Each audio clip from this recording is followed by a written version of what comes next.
Want to become a law professor in the United States? Curious as to the steps you need to take to be considered for the job?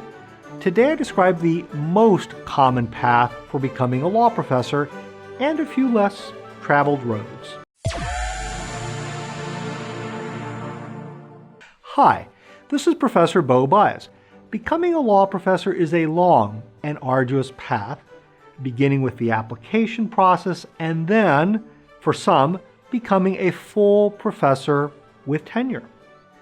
What I'm going to share is based on my experience as a candidate and also my service on the faculty hiring committee at 2 law schools. First, let's discuss the AALS hiring process, which is how most people become a law professor. The Association of American Law Schools, AALS, is the organization that publishes the Faculty Appointments Register, Placement Bulletin, and administers the Faculty Recruitment Conference. From start to finish, there are 7 steps in their process. 1. Application. Each summer, the AALS collects faculty resume information through the Faculty Appointments Register, FAR. The FAR, or FAR, is a uniform application which law school hiring teams use in deciding who they will interview at the Faculty Recruitment Conference. Candidates pay a fee to apply and must complete the FAR by the end of July. There are 2 additional opportunities to apply, though most faculty hiring teams only use the information submitted by July 31st. In early August, faculty hiring teams get access to FAR data. They then sort based on their internal hiring criteria. 2. Selection process. Each law school will decide who they want to interview at the Faculty Recruitment Conference that fall. They'll look at where you graduated from law school, advanced degrees, law review experience, clerkships, teaching experience, and minority status. Each law school has different hiring priorities, and each member of the faculty hiring committee has their own bias. Generally, the higher-ranked law schools will place a premium on your JD alma mater, law review membership, and clerkship experience, as they tend to look for potential scholarly impact. The lower-ranked law schools will also examine teaching ability, as they are more often concerned with bar passage rates. In my case, I had some teaching experience, which helped me land my first full-time law school job. 3. Placement Bulletin. Most law schools post their faculty openings in the Placement Bulletin, which is published on August 1st, and then a few more times during the recruitment season. After applying through the FAR, you might want to send a letter of interest to those law schools where you believe you would be a good fit, noting that you applied through the FAR. This might get your application noticed by the law school. 4. Faculty Recruitment Conference. Each year in the fall, the AALS holds the annual Faculty Recruitment Conference, the FRC, in Washington, D.C., affectionately referred to as the MEET Market, M-E-E-T. Beginning in August, law schools reach out to candidates and start setting up interview times at the FRC.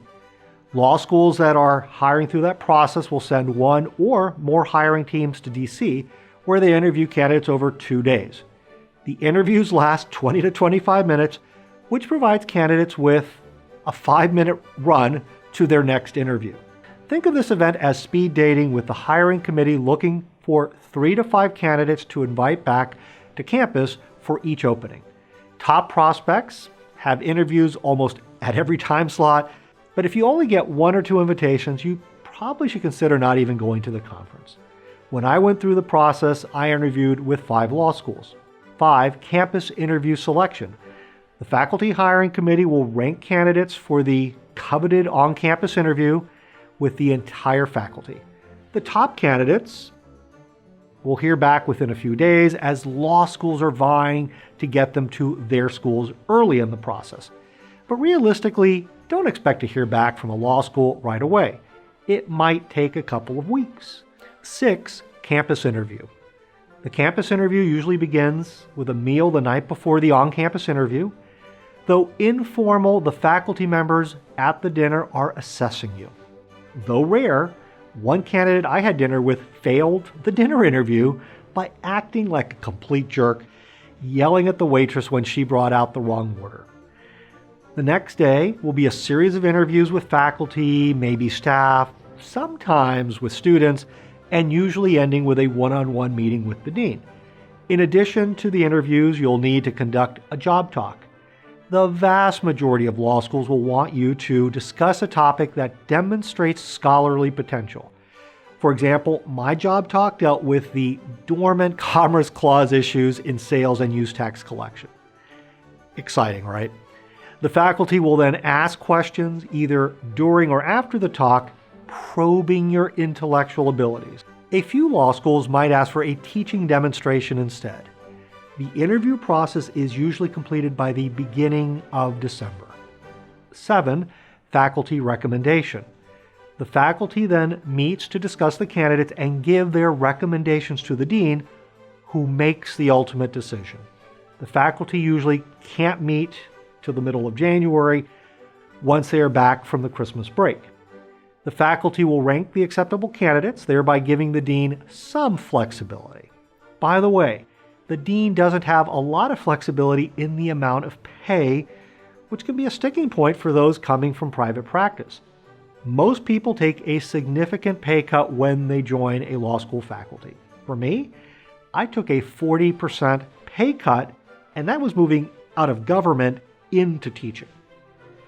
Though this is the normal process for most, there are dozens of different ways that people become a law professor.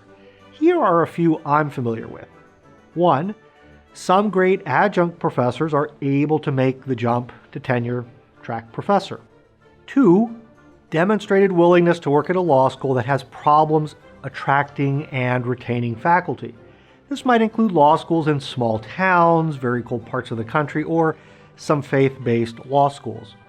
A letter of interest to the faculty hiring chair at these schools might get your foot in the door. 3.